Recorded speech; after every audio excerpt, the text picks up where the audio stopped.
शेख हसीना यांच्या सरकारच्या विरोधात झालेल्या उठावानंतर बांगलादेशमध्ये मोहम्मद युनूस यांच्या नेतृत्वामध्ये आलेल्या काळजीवाहू सरकारनं भारताविरोधामध्ये भूमिका घेतली होती आणि त्यामुळे नवनिर्वाचित तारिक रहमान सरकारची भारतासंदर्भात भूमिका कशी असेल बघूयात याबाबतचा हा रिपोर्ट। शेख हसीना यांच्या विरोधात झालेल्या उठावात शेकडो लोकांचा मृत्यू झाला। त्यानंतर मोहम्मद युनूस सरकारच्या नेतृत्वात काळजीवाहू सरकार बांगलादेशात आलं। या काळजीवाहू सरकारच्या काळात हिंदूंवर मोठ्या प्रमाणात अत्याचार झाले। त्यामुळे आता नवनिर्वाचित तारिक रहमान यांच्या सरकारकडे भारतासह जगाचं लक्ष लागले। नवनिर्वाचित पंतप्रधान तारिक रहमान सरकारमध्ये एका हिंदूसह एका बौद्ध मंत्र्याला स्थान देण्यात आलं। शपथ घेतल्यानंतर देशाला संबोधित केलेल्या भाषणात तारिक रहमान यांनी प्रत्येक नागरिकासाठी सुरक्षित देश घडवण्याचा संकल्प केला।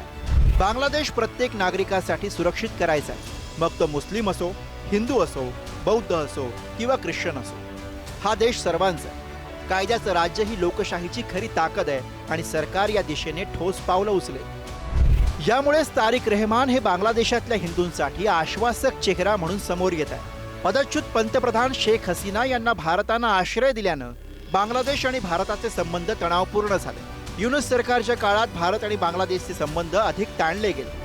बांगलादेशात हिंदूंवर होणारे हल्ले युनूस सरकारच्या काळात वाढले होते। युनूस सरकारनं जमात इस्लाम या सांप्रदायिक पक्षावर लावलेली बंदी हटवली। युनूस यांनी भारताविरोधात धोरण ठेवत चीन आणि पाकिस्तानला अधिक महत्त्व दिले। ज्या पाकिस्ताननं 1971च्या मुक्तीसंग्रामाच्या काळात बांगलादेशातील लोकांना त्रास दिला, त्या पाकिस्तानच्या जवळ जाण्याचं काम युनूस सरकारच्या काळात झाल्यानं भारतासह बांगलादेशातील नागरिक सुद्धा युनूस सरकारवर नाराज झाले होते। पण आता रहमान सरकारच्या काळात सुधारणा होताना दिसते। सुरक्षेचं कारण पुढे करत बांगलादेश सरकार आणि क्रिकेट बोर्डानं T20 विश्वचषक खेळण्यास नकार दिला होता। त्याच बांगलादेशनं सत्तांतरानंतर आता BCCIशी संबंध सुधारण्याचे प्रयत्न सुरू केले।